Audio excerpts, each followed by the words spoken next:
প্রিয় দর্শক, টাইম টেলিভিশনের সাপ্তাহিক আয়োজন টেবিল সিচুয়েশন অ্যানালাইসিস অনুষ্ঠানে আপনাদেরকে স্বাগত।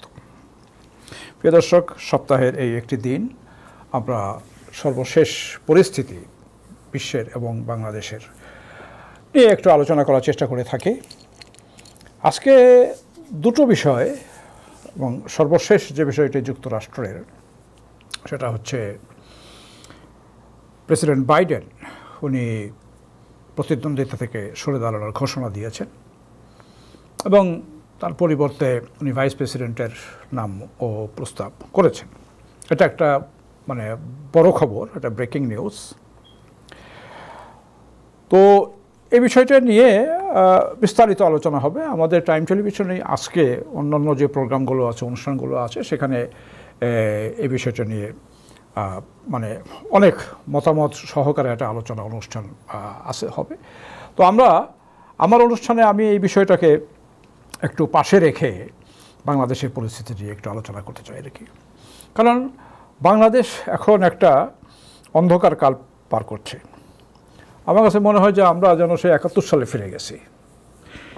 ৭১ সালে যেমন ঢাকা শহর এবং বাংলাদেশ গোটা বিশ্ব থেকে বিচ্ছিন্ন হয়ে গেছিল। তখন মোবাইল ছিল না, ইন্টারনেট ছিল না, টেলিফোন সুবিধা ছিল না, সামান্য একটু নামমাত্র, এবং এতগুলো স্যাটেলাইট চ্যানেল ছিল না, সোশ্যাল মিডিয়া ছিল না। তারপরও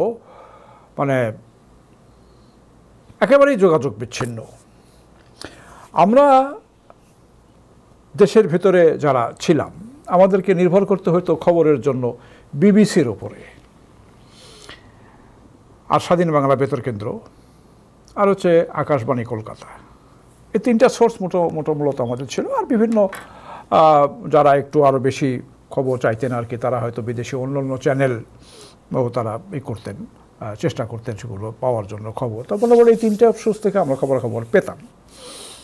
এখন হয়ে গেছে কি দেখেন যে অবস্থাটা এরকম, তখনও এরকম এই কারফিউ থাকতো ঢাকা শহরে, আর্মি টহল দিত ঢাকা শহরে, এবং এই মুসলিম লীগ এবং ছেলেরা, শান্তি কমিটির লোকজন, আজকে যেমন ছাত্রলীগ যে কাজটা করতেছে ঠিক সেই ভূমিকাটা ওরা পালন করত। রাস্তা লাঠিসোঁটা নিয়ে এই নিয়ে সেই নিয়ে এই ছেলেদেরকে তাড়া দিত, মারতো, এই করতো, বাড়ি বাড়ি যেয়ে হামলা করতো। এবং তখনও ওই পুলিশ যে কাজগুলো করতো, আর্মি যে কাজগুলো করতো আর কি, আজকেও শুনতেছি যে বাড়ি বাড়ি যেয়ে ছেলেদেরকে সব ধরে নিয়ে আসতেছে, অ্যারেস্ট করতেছে কতগুলো। এই পর্যন্ত কত লোককে অ্যারেস্ট করা হয়েছে তার কোনো সঠিক পরিসংখ্যান আমাদের কাছে নাই। নাম্বার 2, কারফিউ থাকার কারণে, সমস্ত যোগাযোগ বিচ্ছিন্ন হওয়ার কারণে এ পর্যন্ত কত লোক মারা গেছে তার কোনো সঠিক পরিসংখ্যান আমাদের কাছে নাই। কেউ বলে 150, কেউ বলে 200, কেউ বলে 300, কেউ বলে 500।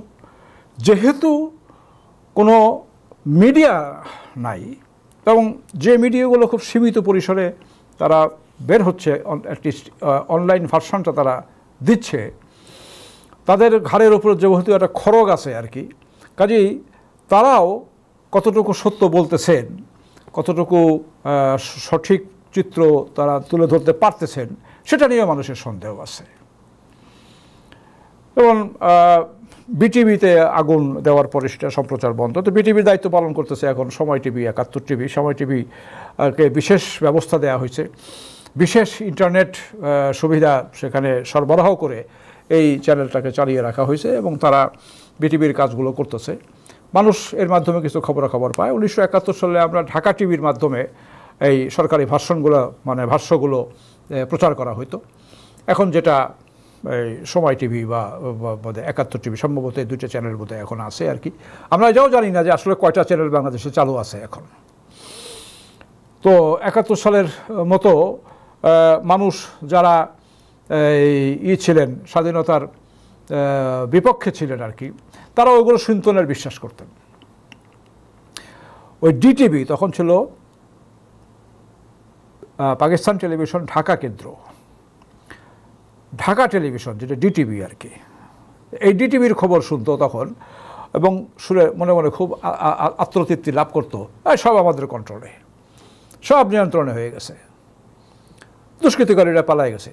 দুষ্কৃতিকারী হচ্ছে মুক্তিবাহিনী, মুক্তিযোদ্ধা যারা আর কি, তারা পালাই গেছে, ভারতের চররা পালাই গেছে, এই এখন যেমন বলা হয় আর কি, যে সব আমাদের নিয়ন্ত্রণে চলে আসছে, আমরা সব কন্ট্রোল করে ফেলছি, দুষ্কৃতকারীরা সব হয়ে গেছে, পরাস্ত হয়েছে। তো কোনো পার্থক্য নাই এই মানে ৭১-এর অবস্থার সঙ্গে বর্তমান অবস্থার। ভেরি আনফর্চুনেট টু সে যে বাংলাদেশের স্বাধীনতার দাবিদার আমরা যেটা করি, নেতৃত্ব দিয়েছে যারা সেই আওয়ামী লীগের শাসন আমলে, আজকে আবার বাংলাদেশের মানুষ ৭১ কী ছিল সেটা দেখতে পাচ্ছে। খুবই দুঃখজনক এবং দুর্ভাগ্যজনক। এখন আমি সেকেন্ড পয়েন্টে, যে যখন স্বাভাবিক তথ্য প্রবাহ রুদ্ধ থাকে তখন গুজব ডালপালা মেলে, এতে দোষ দেওয়ার কোনো কিছু নাই। এই গুজবগুলোকে মানুষকে বিশ্বাস করলো কি বিশ্বাস করলো না, সে তার তার নিজস্ব ব্যাপার, কিন্তু এই গুজবগুলো যে বের হবে এটাই স্বাভাবিক। তো এরকম গুজব মানুষ এখন খুঁজে বেড়াচ্ছে সোশ্যাল মিডিয়াতে, যে কোনো একটা কিছু, একটা নিউজ, একটা ভিডিও ফুটেজ আসলে পরে সেটাকে মানুষ হুমড়ি খেয়ে সেটা লুফে নিচ্ছে, সেটাকে দেখতেছে, কেউ কেউ বিশ্বাস করতেছে। এই যে গত 3 দিন যাবৎ ঢাকা শহরে কারফিউ, 2 ঘন্টা করে সময় দেওয়া হয় করার জন্য। এই কারফিউর ভিতরে কি হচ্ছে,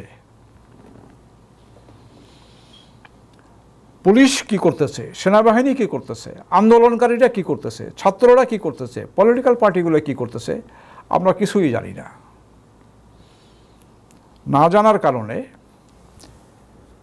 কেউ বলতেছেন এই গুজবের উৎপত্তি, আমি গুজবই বলবো এখন পর্যন্ত, যেহেতু সত্য মিথ্যা যাচাইয়ের কোনো সুযোগ নাই, যে শত শত ব্লক রেইড দিয়ে এই ছেলেগুলোকে ধরা হচ্ছে। এই গত কয়েকদিনের আন্দোলনে পুলিশের একটা ইউনিট আছে এবং কিছু সাংবাদিকও আছে আর কি, যারা ছবি তোলে, ফটো তোলে আর কি, আর কিছু ইউটিউবার আছে, ব্লগার আছে আর কি, যারা ক্যামেরা নিয়ে ঘুরে বেড়ায়, এদের সঙ্গে পুলিশের কন্ট্যাক্ট আছে। ওরা এই সমস্ত ফুটেজ, বিশেষ করে নেতৃস্থানীয় যারা আছে, এদের সমস্ত ক্লোজ সমস্ত এই সমস্ত নিয়ে তারা এগুলো পুলিশের কাছে জমা দেয়। পুলিশ এগুলো দেখে তারা আইডেন্টিফাই করে, যে এটা বহুত পুরনো প্র্যাকটিস আর কি, এটা যখন বিএনপি যখন আন্দোলন করতো তখনও বিএনপির লোকজনকে সেইভাবে আইডেন্টিফাই করে লিস্ট করা হতো আর কি। তো ইতিমধ্যে লিস্ট হয়ে গেছে, ওই ছবি দেখে ভিডিও দেখে লিস্ট করা হয়ে গেছে যে কোন এলাকায় কারা কারা নেতৃত্ব দিছে এবং কারা কারা এর মধ্যে ছিল, এগুলো হয়ে গেছে আর কি। তো এখন এই কারফিউর সুযোগে এই ছেলেগুলোকে ধরা হচ্ছে, অ্যারেস্ট করা হচ্ছে বলে খবর আছে। হতে পারে গুজব অথবা সত্য, আমরা জানি না। তো আমাদের এই যে আমরা যদি এটাকে বিশ্বাস করি, দোষ দেওয়া যাবে না, অবিশ্বাস করলে তো নাই। সরকার যে বলবে যে না আপনারা বিশ্বাস করবেন না, তা কী করে আমি ভেরিফাই করব, যে যাচাই করবো এটা সত্য কি মিথ্যা? আপনি তো সমস্ত বন্ধ করে রাখছেন, তাই না? দোষ দেওয়া যাবে না, কেউ বিশ্বাস করলে করতে পারেন। অনেককে খুন করা হচ্ছে এরকম একটা অভিযোগ আছে। কারফিউ ব্রেক করে ছেলেরা, জনতা রাস্তায় নেমে গেছে, মিছিল করতেছে, কোথাও হামলা করতেছে, সাবেক মন্ত্রীর বাড়িতে হামলা করছে, কেউ বলে যে নারায়ণগঞ্জে শামীম ওসমানের বাড়িতে হামলা করছে, কেউ বলে শাহজাহান খানের বাড়ি হামলা করছে মাদারীপুরে, কেউ বলতেছে যে ওইখানে থানা লুট করছে, ওইখানে করছে, মানে এই ধরনের ট্রেন লাইন উপরে ফেলছে, এই ধরনের খবরাখবরগুলো আসতেছে। আমরা জানি না সত্য, আমি আবারও বললাম যে মানুষ এগুলো কেউ বিশ্বাস করে, কেউ হয়তো করে না। আজকে সকালবেলা একটা নিউজ আসলো ইন্ডিয়ান একটা পত্রিকার বরাত দিয়ে, ইন্ডিয়া টুডে। আমি ওদের ওখানে আমি গিয়ে দেখলাম নিউজটা আর কি। তারা বলতেছে যে প্রধানমন্ত্রী শেখ হাসিনাকে নাকি বঙ্গভবন থেকে, মানে গণভবন থেকে, সে যেখানে তার বাসস্থান থেকে তাকে হেলিকপ্টারে করে সরে নিয়ে যাওয়া হয়েছে, অন্য কোথাও রাখা হয়েছে, অজ্ঞাত স্থানে। কোথায় রাখা হয়েছে এটা কেউ জানে না। এটা নিউজ, 3 লাইনের নিউজ একটা আর কি। এটা আসলো ইন্ডিয়া টুডে পত্রিকায় আর কি। এটা আমাদের ফেসবুকে সোশ্যাল মিডিয়াতে মোটামুটিভাবে এটা এই নিউজটা খুব সার্কুলার হতে শুরু করলো। কিছুক্ষণ পরে দেখা গেল যে ওই নিউজটা নিত্র নিউজ ওইটা এখন নাই, আর ওটা উঠাই গেছে আর কি, ওই ওয়েবসাইটে আর নাই। পরে জানা গেল যে এই ইন্ডিয়া টুডেটা যেহেতু আম্বানি গ্রুপের এটা আর কি, তো আম্বানি গ্রুপ ওখান থেকে চাপ দিয়ে এই নিউজটা উঠাই নিছে আর কি। এখন এটা নিয়ে একটা কথা আছে যে ঘটনাটা কী তাহলে, কারণ আমাদের দেশের খবর আমাদের মিডিয়ার চাইতে ইন্ডিয়ান মিডিয়া আগে পেয়ে যায়, কারণ তাদের এখানে ইন্টেলিজেন্স সোর্স আছে এবং এই ইন্টেলিজেন্স সোর্সের সঙ্গে ইন্ডিয়ান মিডিয়ার খুব ভালো যোগাযোগ। বাংলাদেশ সম্পর্কিত যে সমস্ত তথ্য এগুলো অধিকাংশই ইন্টেলিজেন্স থেকে সাপ্লাই করা হয় বলে আমাদের কাছে মানে আছে, খবর আছে আর কি, জানে, সবাই অনুমান করে। তো ফলে তারা আমাদের আগেই খবর পেয়ে যায়। ভেতরের খবরগুলো তারা সবার আগে পায়, আবার পাই না। আর আমাদের সাংবাদিকরা ওই ভেতরের খবর খুঁজতে কেউ যায় না, ওই পুলিশ যেটা বলে দেয় ওইটাই তারা চেপে দেয়, তাই না? মন্ত্রী যেটা বলে দেয় ওইটাই চেপে দেয় আর কি। এটাই তাদের কাছে নিউজ। হচ্ছে যারা সাংবাদিকতা জানে না, তো যারা সাংবাদিকতা জানে না তারা এইগুলোই করে আর কি। তা এটাই হচ্ছে আর কি। আসলে সাংবাদিকতা কেউ শিখে আসে নাই, বা সাংবাদিকতা কাকে বলে কোনো পড়াশোনা নাই। এ কারণে এরা এই সমস্ত খোঁজখবর করে যে বের করবে সেই জ্ঞান গরিমাও নাই, সেই সাহসও নাই, বা সেই তাদের সময়ও নাই। তো ইন্ডিয়ান মিডিয়াতে যখন নিউজটা ছাপা হয় তখন এটাকে গুরুত্ব আমরা দেই, কারণ আমি মনে করি যে এটা অফিসিয়াল ভার্সন, এটা ইন্টেলিজেন্স থেকে দেওয়া, মানে হচ্ছে যে ইন্ডিয়ান অফিসিয়াল ভার্সন আর কি। তাহলে এই যে ইন্ডিয়া টুডে যে নিউজটা, এটা কোনো একটা সূত্র থেকে এই নিউজটা দেওয়া হয়েছিল। ইন্ডিয়ান টুডের লোক তো আর ঢাকা শহরে বসে নাই যে এখানে যে সে দেখে আসছে যে প্রাইম মিনিস্টার শেখ হাসিনাকে হেলিকপ্টারে করে নিয়ে গেল, তা তো না।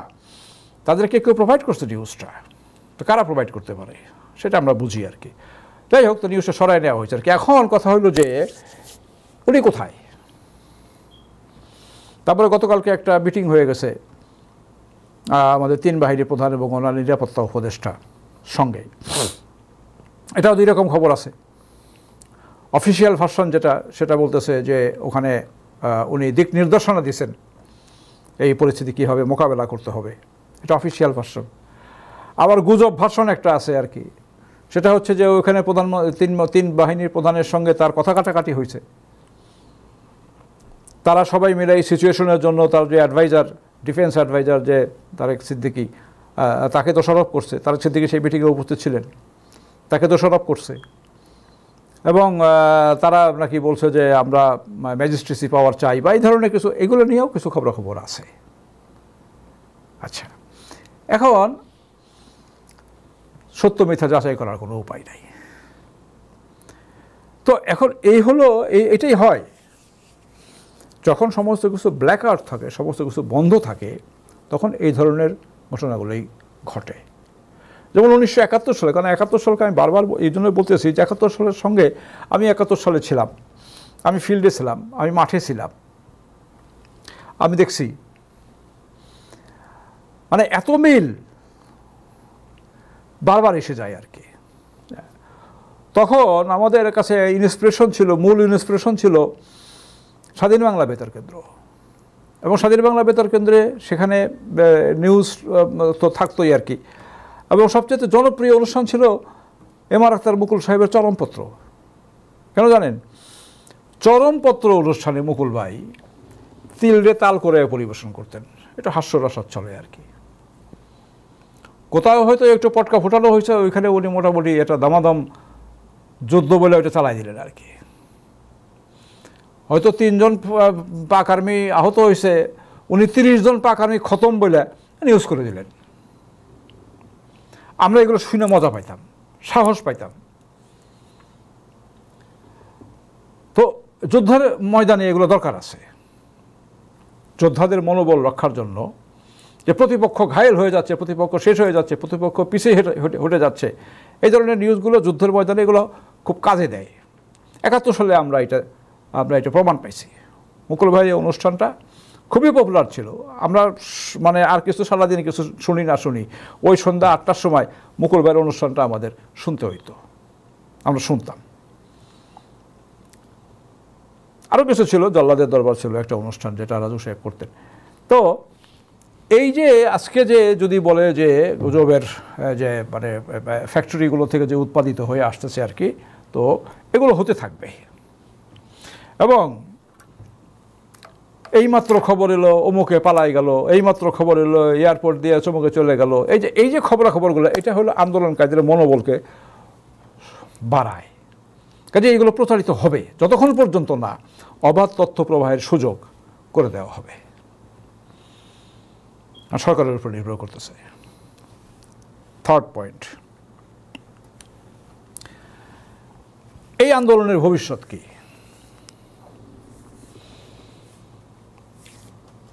ছেলেরা কোটা সংস্কারের আসলে কোটা সংস্কারটা এটা একটা সরকারের কোনো মহলের এটা মানে এটা গেম, এটা আমার কাছে মনে হয় আর কি, যে কোটা সংস্কারের এই বিষয়টা নিয়ে ছেলেদেরকে মাঠে নামাই দিয়া এরকম ব্যতিব্যস্ত করে রাখলে এই যে চোর বাটপার কতগুলো ধরা পড়তেছিল একটার পর একটা, এই ইস্যুটা ধামাচাওয়া পড়ে যাবে।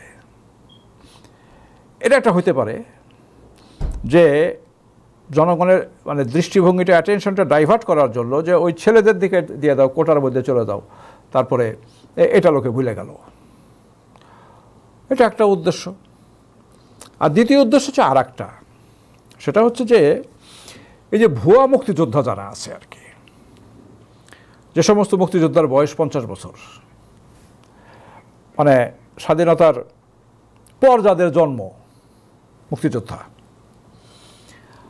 বা মানে মানে এক কথা যারা বলে যে ভুয়া যে মানে টাকা দিয়ে বা আত্মীয় স্বজনের মাধ্যমে আওয়ামী লীগ করার সুবাদে যারা মুক্তিযোদ্ধা হয়েছে,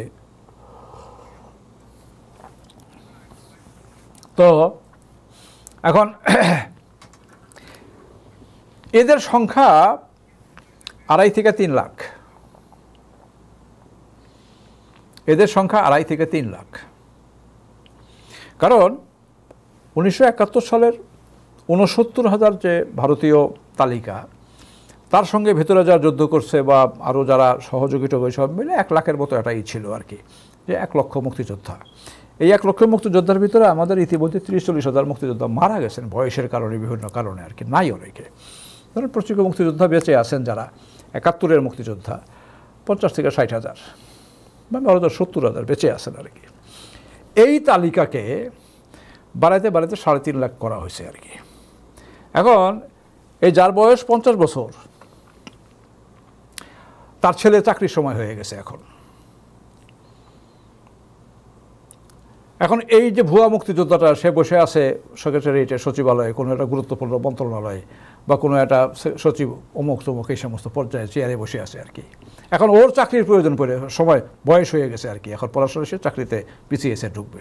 এখন তার কোটা দরকার, এই মুক্তিযোদ্ধা কোটায় সে তার ছেলেকে ঢুকাবে। এই রকম আওয়ামী লীগের ভিতরে এবং সরকারি প্রশাসনে যারা এই সমস্ত ভুয়া মুক্তিযোদ্ধা, এই ভুয়া মুক্তিযোদ্ধাদের ছেলে এবং নাতিপুতি, তাদেরকে কোটার দিয়া চাকরিতে ঢোকানোর জন্য এই বেজালটা বাঁধাইছে আর কি এরা। আদালতের কথা কিছু বললাম না, কারণ আদালতের ব্যাপারটা সুরেন্দ্র কুমার সিনহা উনি বলে গেছেন আর কি, কাজেই আমরা বললে পরে এটা দোষ হয়ে যাবে। তো উনি যেহেতু চিফ জাস্টিস ছিলেন, উনি বলছেন। তো যাই হোক, তো আমরা জানি, তাই এখন ওনারা এটা তো কোটা বাতিল করে দিলেন, দিয়ে পোলাপানের রাস্তায় নামাই দিলেন, কিন্তু আসলে আর বুঝতে পারে না গিয়ে যে ছেলেগুলো এই পর্যায়ে যেতে পারে আর কি। কারণ সাধারণ মানুষের ছেলেদের ভিতরে যে এত ক্ষোভ, এই কলেজের বাচ্চাগুলা, স্কুলের বাচ্চাগুলা, তারা যে এত ক্ষুব্ধ, তাদের ভিতরে যে এত রাগ, এত ঘৃণা, এইটা ওনারা বুঝতে পারেন নাই। সুযোগ পাইছে, হুড়হুড় করে রাস্তায় নেমে গেছে।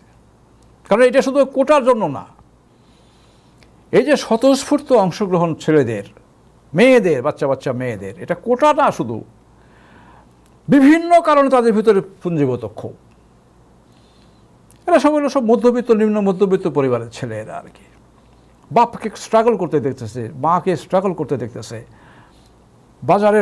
বাজার নাই বাসায়, টিউশন ফি দিতে পারে না,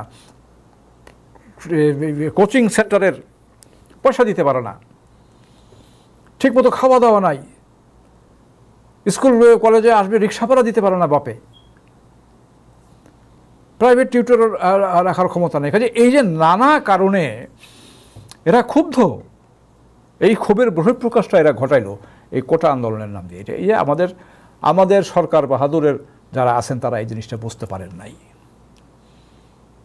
এটাই হয়, কারণ ওইখানে বসে সিংহাসনে বসে নিচের দিকে তাকালে মনে হয় সব সমান,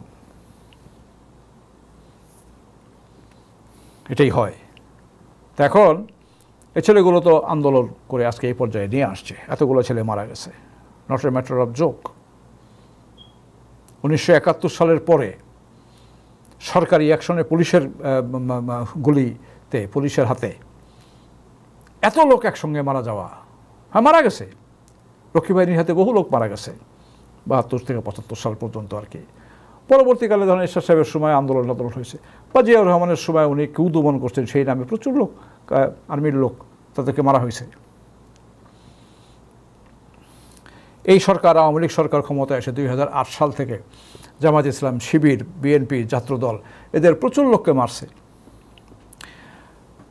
ক্রস ফায়ারের নামে র্যাব শত শত লোককে মারছে। তো এগুলো এইভাবে না, কিন্তু বাচ্চাদের গায়ে গুলি করা, ছেলেদের গায়ে, এটা একটা সেন্টিমেন্টের ব্যাপার হয়ে গেছে আর কি। যে এরা তো কি চাইছিল, এরা তো চাইছিল যে আমরা চাকরির ব্যবস্থা করতে চাই। তারা তো চাকরি মানে কি, যে আমরা প্রতিযোগিতার মাধ্যমে চাকরি ভিক্ষা চায় নাই কেউ। তো এদেরকে এইভাবে মেরে ফেলাটা এটা খুব খারাপ কাজ হয়েছে একটা আর কি। সরকারের যারা আছেন তাদের ভিতরে কোনো অনুশোচনা বোধ আছে কিনা আমি জানি না, যদি থাকতো কোনো দুঃখবোধ যদি হতো আর কি, মাপ চাইতেন, সরি দেশবাসী আমাদেরকে মাপ করে দেন। প্রধানমন্ত্রী শেখ হাসিনা গুলি করার জন্য হুকুম দিছে, এটা মনে করাটা ঠিক না, করতে চাই না, কারণ it's head of the government, উনি ব্যক্তিগতভাবে যাই হোক, কিন্তু ওনার সরকারের আমলে ওনার পুলিশ বাহিনী, ওনার সেনাবাহিনী, ওনার দলীয় বাহিনী যদি কাউকে খুন করে সে দায়ীটা তার ঘাড়ে যেয়ে যাবে। 90 সালে ডাক্তার মিলন খুন হয়েছিল, সে দায়টা এরশাদ সাহেবের ঘাড়ে চাপানো হয়েছিল। 69 সালে আসাদ খুন হয়েছিল, সে দায়টা একফেরের উপরে চাপানো হয়েছিল। এটাই হয়, সরকার প্রধানের উপরে যায় চাপে আর কি। আজকে 150 হোক, 200 হোক, 300 হোক, 400 হোক, 500 হোক, যে লোক যতগুলো লোক মারা গেছে, এই দায়টা বর্তমান সরকারের উপরে যে পড়বে, এর মধ্যে কোনো ভুল নাই। থার্ড পয়েন্ট, মানে পরের প্রসঙ্গ আর কি, কারফিউ চলতেছে সারা দেশে অনির্দিষ্টকালের জন্য। সেনাবাহিনী রাস্তায় নেমে গেছে, তারা টহল দিচ্ছে। পরিস্থিতি আমরা জানি না, সেখানে কি রাস্তায় রাস্তায় যুদ্ধ হচ্ছে না শান্তিপূর্ণ পরিবেশ জানি না আমরা। নতুন বিটিভি যেটা আছে তারা দেখাচ্ছে সমস্ত কিছু, যতটুকু দেখি আর কি, যে রাস্তাঘাটে মানুষ নাই, শুনশান, নীরবতা, এটা সেটা, এটা জানি না আমরা কোনোটাই। কিন্তু কথা হচ্ছে যে কতদিন সেনাবাহিনী রাস্তায় থাকুক মাসের পর মাস, কারফিউ কতদিন? কারণ শুধু সেনাবাহিনী এবং সরকারের লোকজন ওনারাই এই দেশের নাগরিক না, লক্ষ লক্ষ কোটি কোটি মানুষ ঘরে বসে আছে, লক্ষ লক্ষ শ্রমজীবী কর্মজীবী মানুষ, তাদের ঘরে খাবার নাই, তারা দিন এনে দিন খায়। কতদিন তারা ঘরে বসে থাকবে কেউ জানি না আমরা। এই কারফিউ কবে উঠে যাবে কেউ কোনো কিছু বলা হচ্ছে না। তার মানে সিচুয়েশন এমন পর্যায়ে এখন পর্যন্ত আছে, কারফিউ তুলে নেওয়ার সাহস পাচ্ছে না সরকার, এটাই আমরা ধরে নেব। এটা ইঙ্গিত দিচ্ছে যে সমস্ত কিছু সরকারের নিয়ন্ত্রণে নাই, পরিস্থিতি সরকারের নিয়ন্ত্রণে নাই। ফাইনালি যে বিষয়টা আমি আলোচনা করে শেষ করব সেটা হচ্ছে যে কি ভবিষ্যতে এই আন্দোলনের, এবং বিরোধী রাজনৈতিক দলগুলো কি করতেছে। একটা কথা হলো কি, যে কোনো আন্দোলনই সফল হয় না যতক্ষণ পর্যন্ত না সেখানে রাজনৈতিক শক্তির ইনভলভমেন্ট হয়। এটা একটা বাস্তব কথা। ছাত্ররা শুরু করতে পারে, কিন্তু একটা পর্যায়ে সেই আন্দোলনের নেতৃত্ব নিতে হয়, ইনভলভমেন্ট হয়ে যায় রাজনৈতিক দলগুলোর কাছে, রাজনীতিকদের হাতে নেতৃত্ব চলে যায়। কিন্তু আনফর্চুনেটলি এই আন্দোলনটা ছাত্ররাই কন্টিনিউ করে গেল, পলিটিক্যাল পার্টিগুলোকে সেখানে কোনো ইনভলভ হতে দেখা গেল না। হয়তো নিচের লেভেলের কর্মীরা তাদের সঙ্গে ছিল, বিভিন্ন মিছিল টিছিল মিটিং টিছিল সাথে করছে আর কি, কিন্তু এটার নেতৃত্ব অর্থাৎ এটাকে প্যারালাল একটা পলিটিক্যাল মুভমেন্টের টার্ন করা, সেটা আমাদের রাজনৈতিক দলগুলো করে নাই, করতে পারে নাই, অথবা করতে ব্যর্থ হয়েছে।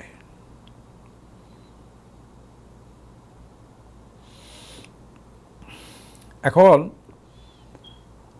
আন্দোলন, এই ধরনের সিচুয়েশনে আন্দোলন পাল সেরা নৌকার মতো হয়ে যায়। আজকে যদি এই কারফিউর সুযোগে সমস্ত ছেলেগুলোকে, মানে অ্যাটলিস্ট নেতৃস্থানীয় সবগুলোকে অ্যারেস্ট করে ফেলে, এবং যেটা ওদের প্ল্যান সম্ভবত আর কি, তারপরে কারফিউ তুলে নেবে সো দ্যাট রাস্তায় কেউ আর নামতে না পারে, যদি সেটা যদি হয়ে থাকে, তাহলে আন্দোলন মোটামুটিভাবে এ যাত্রার জন্য সরকার সেফ হয়ে যাবে। আর যদি পলিটিক্যাল পার্টিগুলো ইনভলভ হয়ে এটাকে ধরে এগিয়ে যেতে পারে, নিয়ে যেতে পারে, তাহলে একটা সম্ভাবনা আছে যে তারা হয়তো একটা যৌক্তিক পরিণতির দিকে নিয়ে যেতে পারে। এখন আন্দোলনের একটাই ইয়ে হয়ে গেছে, এই যে আদালত থেকে যে রায় দিছে, এ রায়ের কোনো, আমি দেখলাম আর কি, এ রায়ের কোনো মূল্য নাই আমার কাছে, আমি দেখি না আর কি। কেননা রায়ের ভিতরে বলা আছে যে সরকার ইচ্ছা করলে বাড়াইতে পারবে, কমাইতে পারবে। তা সরকারের হাতেই যখন ক্ষমতা, তাহলে আর এই সমস্ত আদালতের এই সমস্ত রায় ফায়ের এই সমস্ত দরকার কোনো কিছু ছিল না আর কি। ঘুরে ফিরে সেই একই জেলাও সেই কতই আর কি, সরকারের হাতেই ক্ষমতা। সরকার কালকে একটা সার্কুলার দিয়ে বলে দিল মুক্তিযুদ্ধ করা 30% বা 20%, তো বলতে পারে আর কি। ওনারা যদিও কইছে যে 5% না 7% রাখতে হবে, এটা সেটা, তো 5%, তো আবার বলছে যে না সরকার ইচ্ছে করলে বাড়াইতে পারবে, কমাইতে পারবে, কমানোর কিছু নাই, বাড়াইতে পারবে আর কি। তো বাড়াই দিলে পরিষ্কার কে কী বলবে? তখন কি আবার এই 200 ছেলে মারা যাবে, প্রাণ দেবে, জীবন দেবে ওইটার বিরুদ্ধে? না, এই ধরনের ঘটনা সবসময় আসে না, এই ধরনের পরিস্থিতি সবসময় সৃষ্টি হয় না। যাই হোক, যে বিরোধী দলগুলো যারা জনগণের জন্য রাজনীতি করেন, তারা চরমভাবে ব্যর্থ হয়েছেন এই সিচুয়েশনটাকে করতে। আজকে যদি আমি সত্যি কথা বলতেছি আর কি, আজকে যদি এই সিচুয়েশনে যদি শেখ হাসিনা যদি আজকে বিরোধী দলের নেত্রী থাকতেন আর কি, বিরোধী দলের নেত্রী থাকতেন আর কি, বহু আগে সরকার চলে যেত। She knows the tactics of movement, she knows the movement, এটা আমি মনে করি আর কি, বিশ্বাস করি। হ্যাঁ, এক নেতার বক্তৃতা শুনলাম টেলিভিশন থেকে, রবীন্দ্রসঙ্গীত গাইতেছে। গণ অভ্যুত্থান রবীন্দ্রসঙ্গীত গাইয়া হয় না। শেখ হাসিনা বলতেন একটা মারবে 10টা লাশ নিয়ে ফালাই দিয়ে আয়, লোকে বৈঠা নিয়ে আসবা, আইসা সমান এই করে। এই হলো ওদের ভাষা, মানে বিরোধী আন্দোলনের ভাষা হলো এইগুলো আর কি, যেটা শেখ হাসিনা শিখাই গেছেন আমাদেরকে। তো যাই হোক, এটা কেউ বলবেন যে হ্যাঁ উনি এটা ইয়ের মতো বলছেন আর কি, এটা দায়িত্বহীন কথাবার্তা বলছেন এটা, তারপরে তো হইতে পারে। কিন্তু আমাদের যেমন দেশ তেমন দেশের জনগণ, তেমন দেশের জনগণের আন্দোলন, এটাই দায়িত্বহীনতাই দায়িত্বপূর্ণতা আর কি, তাই না? তো যাই হোক, এটা ফেল এখন পর্যন্ত আমি বলতে চাচ্ছি না যে এটা একেবারে ফেল করে গেছে, তা না। বিরোধী দলগুলো আমি দেখলাম যে বিএনপির একটা আর কি, সত্য মিথ্যা তাও জানি না, এটাও গুজবের মতো হইতে পারে যে তারা আহ্বান জানাইছেন জনগণকে এটাকে করার জন্য, তারা ইনভলভ হয়েছেন এখানে বলতেছেন। মান্না সাহেবের একটা বক্তব্য দেখলাম আর কি, যদিও এগুলো আমাদের কাছে আসতেছে না, কে কী বলতেছেন না করতেছেন, কিন্তু কিছু কিছু প্রফেসর ইউনুসের একটা স্টেটমেন্ট দেখলাম, তিনি বিশ্ব নেতৃবৃন্দের কাছে আহ্বান জানাচ্ছেন। তো ওনার বিশ্ব নেতৃবৃন্দ তো কিছু করতে পারবে না এখানে, ওনার বিশ্ব নেতৃবৃন্দের কিছুই করার নাই। ওনার পক্ষে একটা বিবৃতি করছে 208 জন, কিছুই করতে পারবে না, খাঁচার মধ্যে নিয়ে বসছে জেলখানায়, বিচারে আদালতে, কোর্টে, তাই না? কাজেই তারপরে উনি একটা আহ্বান জানাইছেন, অ্যাটলিস্ট একদিন তো মুখ বন্ধ করে বসে আসছিলেন, তো ওনার এই স্টেটমেন্টটা একটু কাজ হইতে পারে। তারপরে আমরা যেটা জানি আর কি, মনে করি, ধারণা করতে পারি আর কি, যে এখানে বিদেশি শক্তি যারা আছেন আর কি, তারাও এখানে একেবারে যে বসে আছেন তা না, তারাও কিছু একটা কলকাঠি ভিতরে ভিতরে হয়তো নানানের চেষ্টা করতেছেন আর কি। তো এই সব কিছু মিলে এখন পর্যন্ত পরিস্থিতি অনিশ্চিত, আনসার্টেইন। যদি খুব সহসাই কারফিউ তুলে নেওয়া হয়, পরিস্থিতি স্বাভাবিক অবশ্য তুলে নিতে হবে, কেননা নাহলে মানুষ না খাওয়া মানুষ নিজেরাই রাস্তায় নেমে যাবে, এটাও বুঝতে হবে। তারপরে বোঝা যাবে যে আপনার কোথায় কী, এবং আমাদের পলিটিক্যাল পার্টিগুলো কতটা এটাকে হ্যান্ডেল করতে পারে, নাকি অ্যারেস্ট হওয়ার ভয়ে গর্তে পলায় থাকে, এটাও দেখার বিষয় আছে আর কি। যাই হোক, আমরা এখন পর্যন্ত আমাদের দেশ নিয়ে আমাদের উদ্বেগ আমরা দূর করতে পারতেছি না, আমাদের জনগণের ভবিষ্যৎ নিয়ে উদ্বেগ দূর করতে পারতেছি না। এখন আন্দোলন একটা পর্যায়ে চলে গেছে, এখন সরকারের পদত্যাগের দাবি উঠছে। সরকার পদত্যাগ করবে কি না করলে কি করবে, এবং পদত্যাগ করানোর জন্য সরকার বিরোধী দলগুলো জনগণগুলো কি করবে, সেটা সামনে আমাদের দেখার জন্য আমরা অপেক্ষায় থাকতে পারি। প্রিয় দর্শক, আজকের মতো আমার আলোচনাটা আমি এখানেই শেষ করছি। আপনারা যারা